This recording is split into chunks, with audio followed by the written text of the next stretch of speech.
Assalamu alaikum wa rahmatullahi wa barakatuh. Today's video is talking about how there is a life after death and some of the effects of that. Before we begin, please subscribe and inshallah you'll get good deeds for it. So, something that a lot of people forget is that there is a life after death. And a lot of people, even a lot of people that do know about life and death, sometimes they don't act like there is. And it's because they forget about it.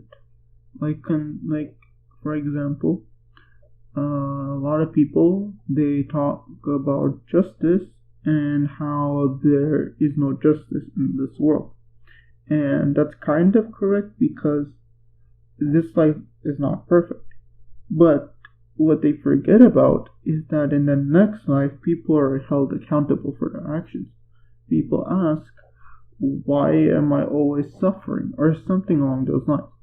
And that is not true, first of all. Allah has given us plenty of blessings in this life. He's given you life itself. You can thank Allah for your health, for your wealth, for your parents, whatever it is. But people will forget about this, and they'll go through the suffering, and they'll be miserable. But they'll forget that whatever bad is happening to them, they'll be compensated for it in the next life. And in that sense, you don't have to feel like that's it, that you have to get everything you want in this life. Because in actuality, if you try to do that, that's going to end up hurting you. Because Allah SWT, He made this life as a test. And yes, there is a lot we can enjoy about this life. There's a lot to say, alhamdulillah, about.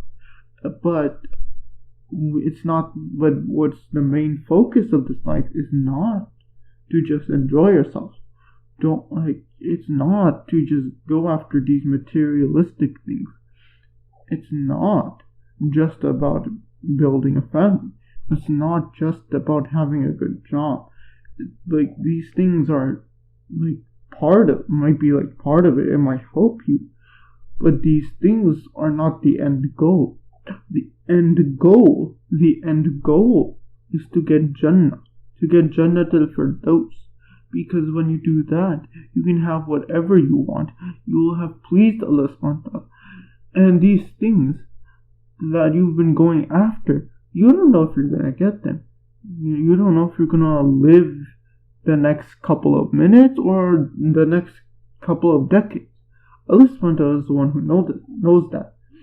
And we need to remember that. We need to remind ourselves of that. We need to remind ourselves of the blessing that is Jannah and the punishment that is the Akhira. Because these things help us keep ourselves accountable. People, when they commit sins, and they say they believe in Islam, are they thinking about it? Are they thinking about the punishment? Are they thinking about how they will burn for their sins if they go to Jahannam? But on the other hand, they're stealing and such. But have they considered that even if they were successful in stealing in this life, they'll be held accountable for the next life? And that even if they do obtain materialistic things in this life, does it really matter? Are they not going to die and become one with the earth? Are they not going to become the thing people will step on? And a lot of these things might seem pretty depressing in their own right. Death becoming a stepping thing. These sorts of things, they may be depressing in absence of the Akhira. And that's why it's so important to remember the Akhira. Because when you remember these things, it gives you hope. It gives you a reason to do good. It gives you so many things. And it helps you go and make sense of some of the things that goes on in this life. A lot of people They talk about this going bad, this happening, this, that. They talk about so many things that are going wrong in their life. And that's okay. It's okay to complain. It's okay to have feelings. But what a lot of the time, what they fail to remember is that whatever they suffer, whatever they go through, they should remember that Allah subhanahu wa ta'ala, He has a plan for them. If it's fine if you want to complain, but make dua. Remember Allah. Remember that Allah subhanahu wa ta'ala, He is the one who gets you what you want. You don't get yourself what you want. Assalamu alaikum rahmatullahi wa barakatuh. Jazakallah khairan kaseera for watching. Please subscribe and inshallah you'll get good deeds for it.